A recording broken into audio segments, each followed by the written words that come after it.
कई बार इस चीज़ का पता नहीं चल पाता है कि during the course of labour क्या-क्या कॉम्प्लिकेशंस हो सकती हैं, है ना? तो उसके लिए इमीडिएटली एक पीडियाट्रिशियन की नीड होती है, जो कि बेबी को अटेंड करते हैं। तो इन केस अगर बच्चे को कोई कॉम्प्लिकेशन हुई है, जैसे कि बच्चा जन्म पे रोया नहीं है, बच्चा समय से पहले आ गया है अगर, तो उस वजह से उसको सांस की तकलीफ होती है या काफ़ी सारे दूसरे कॉम्प्लिकेशंस होते हैं। उनकी लाइफ एक बड़ी स्ट्रगल भरी होती है, पेरेंट्स भी वहाँ स्ट्रगल कर रहे होते हैं, बच्चा भी स्ट्रगल करता है। तो ये स्पेशल वाले केस क्यों होते हैं, इनके क्या कारण है? कई बार बच्चा घर पे बैठा होता है, दोपहर को सोता है, उठता है, उसे फीवर होता है 102 103, तो उस केस में सीधा डॉक्टर के पास आना चाहिए या स्टार्टिंग क्या उसका ट्रीटमेंट होता है, या बंदा पहले घर पे ट्रीटमेंट करे? अडल्ट को तो पता होता है कि अगर हमने इस एनर्जी ड्रिंक की डोज लेनी है तो 1 कैन या 2 कैन या 1 बोतल। बच्चों को तो पता ही नहीं, वो पैसे लेते हैं, एनर्जी ड्रिंक खरीदते हैं, पी लेते हैं क्योंकि उनको टेस्ट मिलता है। तो क्या उनके हार्ट पे भी इफेक्ट करती है ये चीजें? ਸਿਹਤ ਜਿਸ ਤਰ੍ਹਾਂ ਕਿ ਅਨਮੋਲ ਖਜ਼ਾਨਾ ਹੁੰਦਾ ਉੱਥੇ ਆਪਾਂ ਦੇਖਦੇ ਆ ਕਿ ਇੱਕ ਬੱਚਾ ਜਦੋਂ ਜਨਮ ਲੈਂਦਾ ਤਾਂ ਡਿਲੀਵਰੀ ਦੇ ਦੌਰਾਨ ਤਾਂ ਅਸੀਂ ਪੂਰਾ ਧਿਆਨ ਰੱਖਦੇ ਆ, ਡਿਲੀਵਰੀ ਤੋਂ ਪਹਿਲਾਂ ਵੀ ਧਿਆਨ ਰੱਖਦੇ ਆ ਕਿ ਸਾਨੂੰ ਇੱਕ ਚੰਗਾ ਡਾਕਟਰ ਮਿਲੇ ਜਿਸ ਕਰਕੇ ਬੱਚੇ ਦੀ ਜਿਹੜੀ ਡਿਲੀਵਰੀ ਆ ਬਹੁਤ ਹੀ ਵਧੀਆ ਤਰੀਕੇ ਨਾਲ ਹੋਵੇ ਤੇ ਬੱਚਾ ਜਿਹੜਾ ਤੰਦਰੁਸਤ ਜਨਮ ਲਵੇ। ਉੱਥੇ ਕਈ ਵਾਰੀ ਆਪਾਂ ਦੇਖਦੇ ਆ ਕਿ ਬੱਚੇ ਦੇ ਜਨਮ ਤੋਂ ਦੌਰਾਨ ਜਿਹੜਾ ਕਿ ਬੱਚੇ ਦੇ ਜਨਮ ਹੁੰਦਿਆਂ ਸਾਰੀ ਕਈ ਵਾਰੀ ਅਜਿਹੇ ਕੰਪਲਿਕੇਸ਼ਨ ਆ ਜਾਂਦੇ, ਅਜਿਹੀਆਂ ਸਮੱਸਿਆਵਾਂ ਆ ਜਾਂਦੀਆਂ ਜਿਸ ਕਰਕੇ ਮਾਂ-ਬਾਪ ਵੀ ਪਰੇਸ਼ਾਨ ਹੁੰਦੇ ਨੇ ਤੇ ਬੱਚੇ ਨੂੰ ਵੀ ਜ਼ਰਾ ਜ਼ਿੰਦਗੀ ਤੇ ਮੌਤ ਦੀ ਜਿਹੜੀ ਲੜਾਈ ਵੀ ਲੜਨੀ ਪੈਂਦੀ ਆ। ਤਾਂ ਉਸ ਬਾਰੇ ਗੱਲਬਾਤ ਕਰਦੇ ਆ ਕਿ ਜ਼ਿੰਦਗੀ ਦੇ ਵਿੱਚ डिलीवरी तो बाद बच्चे के डॉक्टर की कितनी को इंपोर्टेंस है।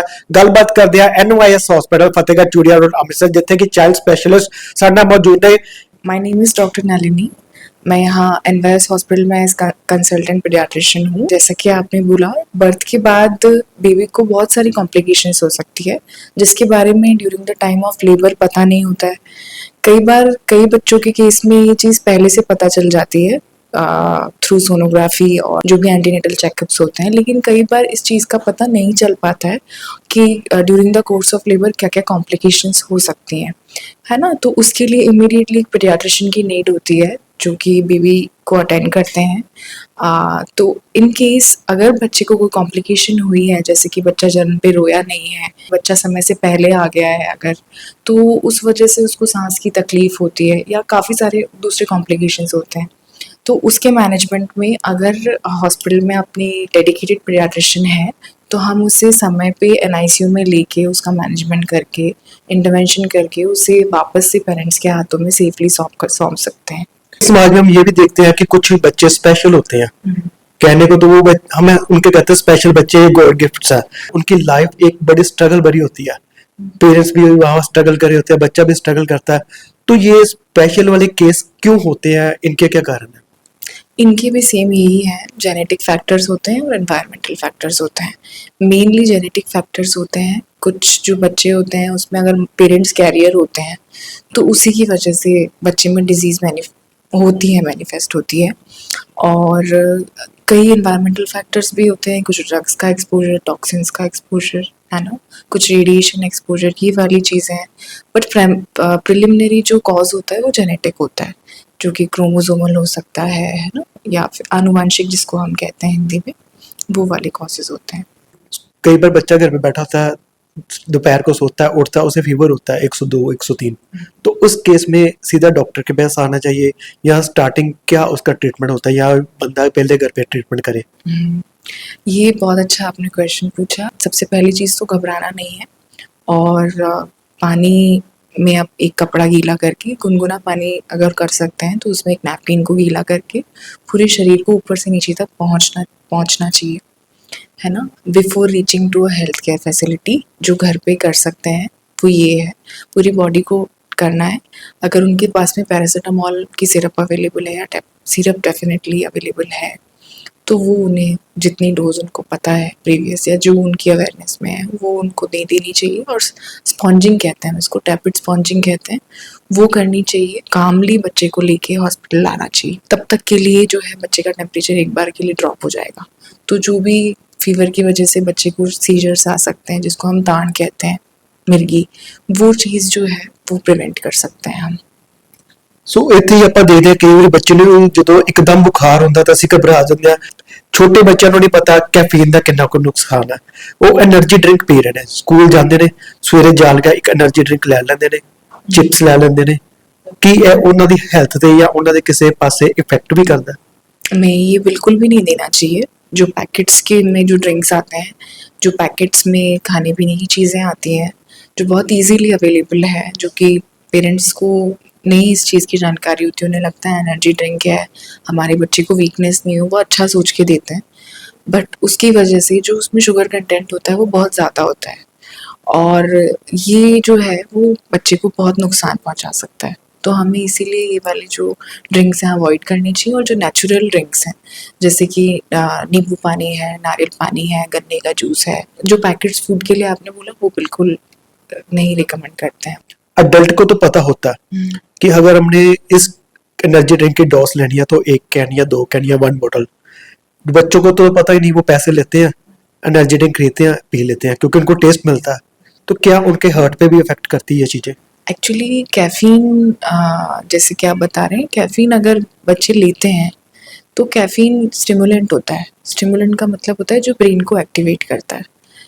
तो तुरंत वो जो है जो भी आपके शरीर में जो एनर्जी आने वाले जो न्यूरोट्रांसमीटर्स हैं उनको इंक्रीज़ कर देता है। तो उसी की वजह से जैसे हम जब चाय कॉफ़ी पीते हैं तो हमें एक्टिवनेस फ़ील होती है।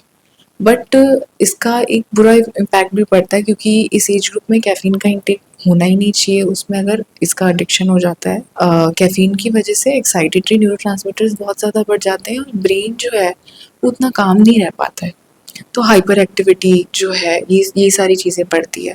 इनडायरेक्टली इसकी वजह से बॉडी को एक तरीके से नुकसान ही पहुंच रहा है, तो वो सारा ही सिस्टम को अफेक्ट करती है। तो बच्चे की जो स्टेबिलिटी है, कंट्रोल है, कामनेस है, फोकस है, वो उसको अफेक्ट करता है। तो इसीलिए बच्चों को इजीली पेरेंट्स को कैफ़ीन इन एनी फॉर्म नहीं देना चाहिए।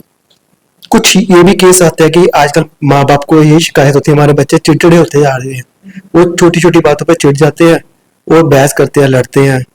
तो उसका क्या कारण है? एक तो पेरेंट्स का जो बिजी लाइफस्टाइल है, डेफिनेटली एक फैक्टर ये है। सेकंड, जो भी बच्चे का खान पीन है, वो चूँकि पेरेंट्स कई बार इतना समय नहीं दे पाते हैं, चीज़ें उतनी सेफ नहीं आ रही है खाने पीने की, तो माइक्रोन्यूट्रिएंट्स जो हैं उनकी कमी है, कुछ प्योरिटी खाने पीने की चीज़ों में नहीं है।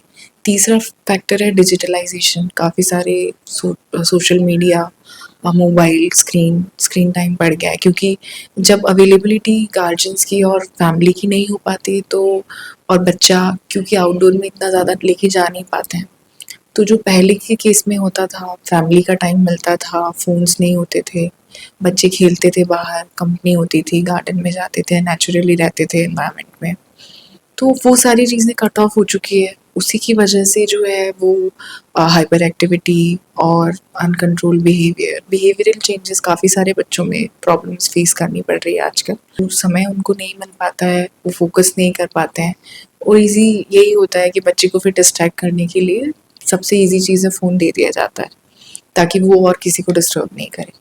तो इसकी वजह से प्रॉब्लम्स आती है, बच्चे का जो मेंटल ग्रोथ है वो बहुत उस पे इफेक्ट पड़ता है। ਸੋ ਬਹੁਤ ਹੀ ਵਧੀਆ ਜਿਹੜਾ ਸਾਨੂੰ ਸੁਨੇਹਾ ਮਿਲਿਆ ਅੱਜ, ਇੱਕ ਸਿਹਤ ਦੀ ਸੰਭਾਲ ਵਾਸਤੇ ਵੀ ਮੈਮ ਨੇ ਸਾਨੂੰ ਜਾਗਰੂਕ ਕੀਤਾ, ਉੱਥੇ ਪਰਿਵਾਰ ਦੀ ਜਿਹੜਾ ਖੁਸ਼ਹਾਲ ਪਰਿਵਾਰ ਵਾਸਤੇ ਵੀ ਸਾਨੂੰ ਜਿਹੜੇ ਮਹੱਤਵਪੂਰਨ ਜਿਹੜੇ ਇੰਪੋਰਟੈਂਟ ਟਿਪਸ ਸੀ ਉਹ ਵੀ ਸਾਂਝੇ ਕੀਤੇ ਕਿ ਅਗਰ ਆਪਾਂ ਆਪਣੇ ਬੱਚੇ ਨੂੰ, ਆਪਣੇ ਪਰਿਵਾਰ ਨੂੰ ਟਾਈਮ ਦਿੰਦੇ ਆ ਤਾਂ ਬਹੁਤ ਸਾਰੀਆਂ ਜਿਹੜੀਆਂ ਬਿਮਾਰੀਆਂ ਸਾਡੇ ਕੋਲ ਹੀ ਨਹੀਂ ਆਉਂਦੀਆਂ ਜਾਂ ਬਿਮਾਰੀਆਂ ਆ ਕੇ ਨਿਕਲ ਜਾਂਦੀਆਂ ਨੇ। ਤਾਂ ਅਸੀਂ ਗੱਲਬਾਤ ਕਰਦੇ ਹਾਂ NYS ਹਸਪੀਟਲ, ਜਿੱਥੇ ਕਿ ਇੱਕ ਨਵੀਂ ਓਪੀਡੀ ਦੀ ਸ਼ੁਰੂਆਤ ਕੀਤੀ ਗਈ ਹੈ। ਪਹਿਲਾਂ ਹਸਪੀਟਲ ਦੇ ਵਿੱਚ ਗਾਇਨੀ ਦੀ ਪ੍ਰੋਬਲਮ ਵਾਸਤੇ ਡਿਲੀਵਰੀ ਤੱਕ ਦੀ ਜਿਹੜੀ ਫੈਸਿਲਿਟੀ ਮੌਜੂਦ ਸੀ, ਤਾਂ ਹੁਣ ਡਿਲੀਵਰੀ ਤੋਂ ਦੌਰਾਨ ਬੱਚੇ ਨੂੰ ਜਦੋਂ ਜਨਮ ਲੈਂਦਾ ਹੈ, ਬੱਚੇ ਨੂੰ ਜਨਮ ਉਪਰੰਤ ਕਿਸੇ ਤਰ੍ਹਾਂ ਦੀ ਕੋਈ ਸਮੱਸਿਆ ਆਉਂਦੀ ਹੈ, ਤਾਂ ਉਸ ਵਾਸਤੇ ਵੀ ਜਿਹੜਾ ਸਾਡੇ ਨਾਲ ਚਾਈਲਡ ਸਪੈਸ਼ਲਿਸਟ ਜਿਹੜੇ ਡਾਕਟਰ ਨਾਲਿਨੀ ਨਵਲ ਮੌਜੂਦ ਨੇ, ਜਿਨ੍ਹਾਂ ਨੇ ਬਹੁਤ ਹੀ ਵਧੀਆ ਤਰੀਕੇ ਨਾਲ ਦੱਸਿਆ ਕਿ ਕਿਸ ਤਰੀਕੇ ਨਾਲ ਜਨਮ ਤੋਂ ਬਾਅਦ ਬੱਚਿਆਂ ਨੂੰ ਕੀ ਸਮੱਸਿਆਵਾਂ ਆਉਂਦੀਆਂ ਨੇ, ਤਾਂ ਕਿਸ ਤਰ੍ਹਾਂ ਉਹਨੂੰ ਪ੍ਰੀਵੈਂਟ ਕਰਨਾ ਹੁੰਦਾ ਹੈ, ਕਿੰਨਾ ਜਿਹੜਾ ਟਾਈਮ ਉਹਦੇ 'ਚ ਇੰਪੋਰਟੈਂਟ ਹੁੰਦਾ ਹੈ। ਤਾਂ ਇਸ ਨਾਲ ਜਿਹੜਾ ਕਿ ਪੇਸ਼ੈਂਟ ਦਾ ਟਾਈਮ ਵੀ ਬਚੇਗਾ, ਬੱਚੇ ਦੀ ਲਾਈਫ ਦਾ ਟਾਈਮ ਵੀ ਜਿਹੜਾ ਕਿ ਸੇਵ ਹੋਏਗਾ, ਉੱਥੇ ਜਿਹੜਾ ਕਿ ਬਿੱਲ ਦੇ ਉੱਤੇ ਵੀ ਜਿਹੜਾ ਅਸਰ ਪਏਗਾ।